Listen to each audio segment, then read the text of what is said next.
जहां मौत का आया बुलावा। हेलो मित्रों, मेरा नाम शिवानी है और मैं उत्तर प्रदेश की रहने वाली हूँ। आज मैं आपको अपने मित्र नीलेश की बहन नीलिमा और उसकी साली नीतू की आप बीती आप लोगों को बताना चाहती हूँ। कुछ दिनों पहले नीलेश ने मुझे बताया था कि उसकी बहन की मौत हो गई है। ये सुनकर मैं बहुत दुखी हो गई और मैंने उसकी मौत का कारण पूछा तो उसने पूरी घटना मुझे सुनाई। कुछ दिनों पहले नीलेश उसकी बहन नीलिमा और साली नीतू के साथ कहीं घूमने गए थे। नीलेश की बहन और नीतू दोनों बहुत अच्छी दोस्त थी। लौटते वक्त काफी रात हो गई थी। रास्ते में उसकी बहन की तबीयत खराब हो गई थी, उसे काफी ठंड लग रही थी। हमारा घर अभी भी 100 किलोमीटर दूर था और रास्ते में कोई भी रुकने की जगह नहीं मिल रही थी। थोड़ी देर के बाद हमें एक होटल दिखाई दी तो नीतू ने होटल में रुककर उसकी बहन को आराम देने को कहा। उस होटल के काउंटर पर हमने जब रूम के लिए पूछा तो उसने बताया कि सभी रूम फुल थे क्योंकि उस रास्ते पर केवल वही एक ढंग की होटल थी। लेकिन तभी होटल के मैनेजर ने बताया कि एक रूम खाली था, रूम नो 13। हमने उस समय अंधविश्वासी वाली बातों को ना सोचकर रूम ले लिया। जैसा कि आप लोग जानते हैं कि रूम न 13 को अशुभ माना जाता है और कई होटलों में इस नंबर का कोई रूम नहीं होता है, लेकिन ये होटल कई साल पुराना था।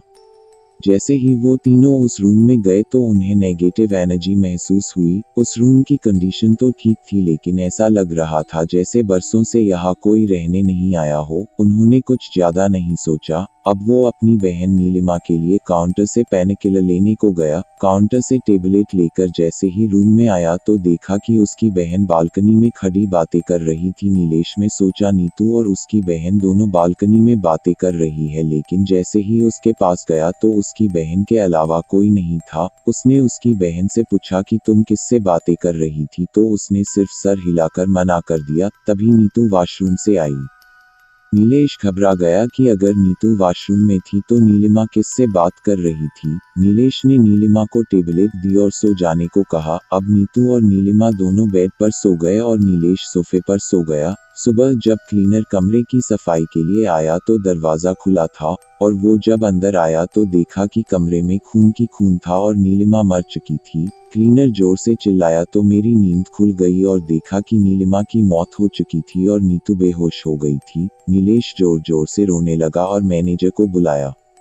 मैनेजर ने तुरंत एम्बुलेंस को बुलाया और दोनों को हॉस्पिटल ले गए। नीलिमा तो मर चुकी थी लेकिन नीतू को थोड़ी देर में होश आ गया। जैसे ही नीतू को होश आया तो उसके पीछे उसकी बहन की आत्मा थी जो उससे बोल रही थी, तूने मुझे मार दिया। यह कहकर वो गायब हो गई।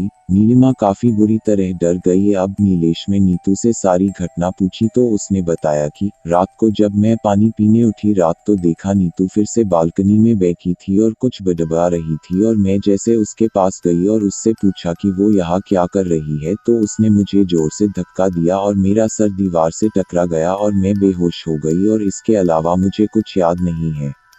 जैसे ही नीतू हॉस्पिटल से छूटी तो वो नीलेश के साथ उस होटल में गई और उसने काउंटर पर मैनेजर से बात करने को कहा तो उसने बताया कि आपकी घटना के दूसरे दिन मैनेजर की मौत हो गई थी। वो दोनों शॉक हो गए। उन्होंने क्लीनर से माजरा समझने की कोशिश की तो उसने बताया कि आप जिस रूम में रुके थे वो प्रेतबाधित था और रात में वहाँ कोई नहीं रुकता है, लेकिन मैनेजर ने पैसों के चक्कर में रूम आपको दे दिया। इस रूम में पहले भी 2 मौतें हो चुकी है। अब सारी बात नीलेश को समझ में आई।